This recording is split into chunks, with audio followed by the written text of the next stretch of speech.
Punya sohib perwira tinggi. Pengusaha banting setir jadi bos uang palsu usai gagal jadi gubernur. S kini dicari-cari polisi. Ia disebut-sebut terlibat bisnis uang palsu di UIN Alauddin. S diketahui merupakan pengusaha asal Sulawesi Selatan. Ia pernah jadi balon gubernur Sulsel dan ada kaitannya dengan kerabat jenderal.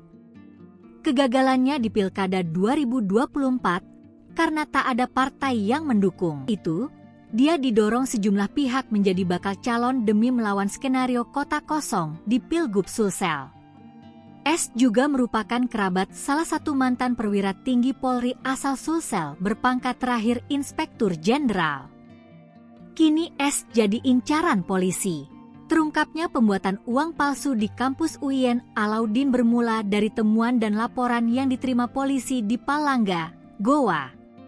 Awalnya, petugas kepolisian menggeledah rumah S di kota Makassar yang menjadi lokasi awal produksi uang palsu.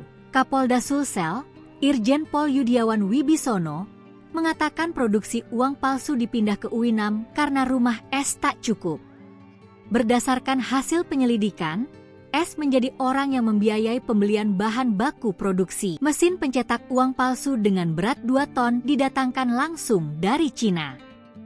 Selain dikenal sebagai pengusaha, S juga kerabat salah satu mantan perwira tinggi Polri asal Sulsel. Seperti diketahui, polisi telah menangkap dan menetapkan 17 tersangka dalam kasus pencetakan dan peredaran uang palsu dari kampus UIN Alauddin, Samata, Kabupaten Goa, Sulsel. Kapolda Sulsel, Irjen Pol Yudiawan Wibisono dalam konferensi pers di Mapolres Goa, Sungguh Minasa, Kabupaten Goa, Sulsel mengatakan, sosok yang buron adalah S.